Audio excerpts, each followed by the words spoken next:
Seguimos acá en Noticias, Globovisión Tecnología, recordándoles que pueden interactuar con nosotros a través de @tecnología_GB y mi cuenta de Instagram, Génesis EVM. Estamos en vivo a través de nuestras redes sociales, así que atentos para que puedan enviar sus preguntas o comentarios. Mientras tanto, me toca presentar a nuestro invitado de la tarde de hoy. Él es Carlos López, gerente de soporte y capacitaciones de ESET Venezuela, y por supuesto que luego de darte la bienvenida acá a Noticias Globovisión Tecnología, hablar un poco sobre los métodos más utilizados por los cibercriminales para poder hackear datos, pero específicamente de empresas.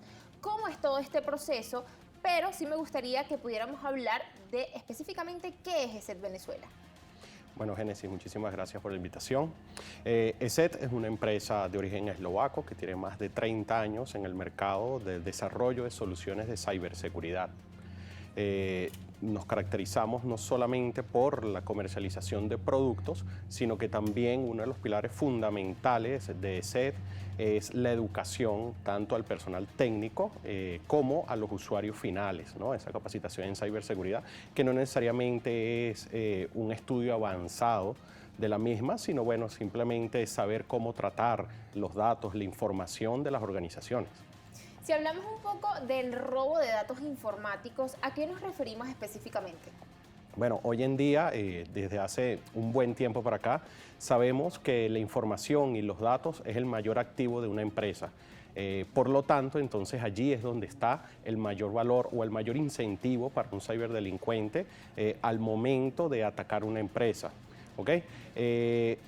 Digamos que en los últimos tiempos ya no se trata solamente de dañar la información, sino que también se trata de secuestrarla, obtenerla y extorsionar a las víctimas para que esa información no sea difundida.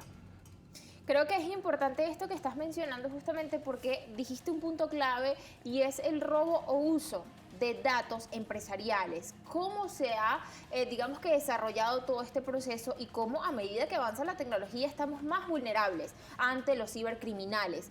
¿Qué crees tú que son los fallos que puede presentar una empresa, incluso una persona, en, digamos que a nivel informático para que ocurran este tipo de sucesos?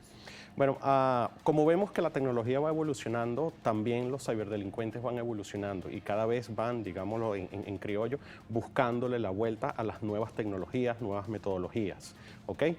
Es una carrera que nosotros, como personas del área, siempre debemos mantenernos constantes, ¿no? Evitando las brechas. Lamentablemente, las brechas de seguridad que se vienen presentando en la actualidad son las mismas brechas que podríamos hablar hace 15, 20 años, pero bueno, con toda esta evolución de tecnología, pero básicamente son las mismas.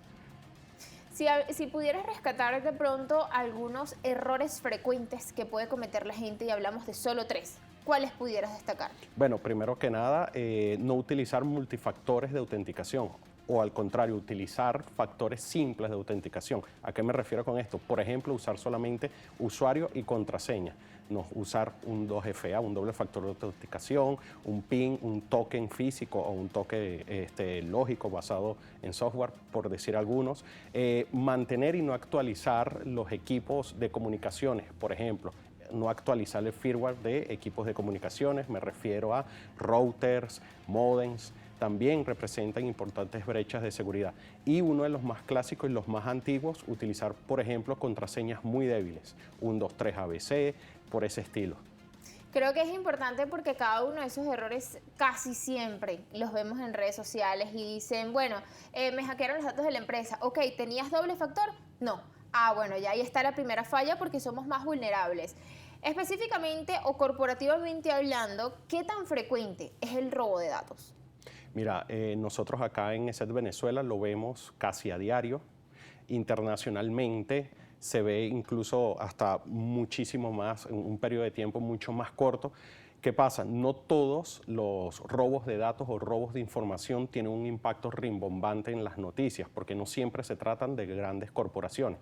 Incluso los ciberatacantes es tendencia que ahora ya no se ocupan de intentar atacar una gran corporación, porque bueno, se supone que las grandes corporaciones tienen el músculo financiero y el músculo humano para poder protegerse de mejor manera, sino que buscan a esas pequeñas empresas, a esos pequeños proveedores de estas grandes corporaciones, para poderla atacar y convertirse a través de ellos en un vector de ataque. ¿Qué necesitan los hackers para poder hackear datos de una compañía? Porque de pronto no es lo mismo llegar a datos personales que a datos corporativos. ¿Cuáles son las diferencias y qué necesitan ellos para llegar de un punto a otro y decir, bueno, lo logramos, tenemos toda esta data? Bueno, es muy poco lo que se necesita. Con tener un sitio web ya es suficiente para un atacante, un ciberatacante, poder lograr acceso a tu información, a tu organización. Algo tan simple como eso, como un sitio web. Que tenga algún tipo de vulnerabilidad, con eso basta y sobra. Incluso si puede tener acceso a un equipo portátil, un dispositivo móvil de un colaborador de la empresa, es suficiente para poder ingresar y obtener información confidencial de la organización. Una pregunta que en una oportunidad le hicieron y cada vez que tengo la oportunidad se la hago a personas diferentes. ¿Cuánto puede demorar un hacker en hackear unos datos? Segundos.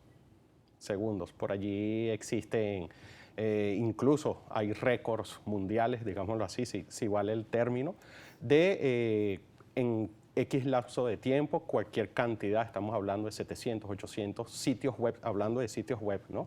Que fueron atacados en un breve espacio de tiempo. Es muy poco lo que se necesita, estamos hablando de segundos. Es importante esta pregunta, o me parece interesante esta pregunta, porque muchas veces decimos como que, bueno, ¿qué tanto? ¿Necesitan mucho tiempo para hackear mi sitio web o necesitan mucho tiempo para hackear nuestra data? Y la verdad es que no. En cuestión de un pestañeo prácticamente podemos ya perder toda la información. Una vez que se pierde esta información y la recuperamos, ¿es seguro continuar manteniendo digamos que los estándares de seguridad?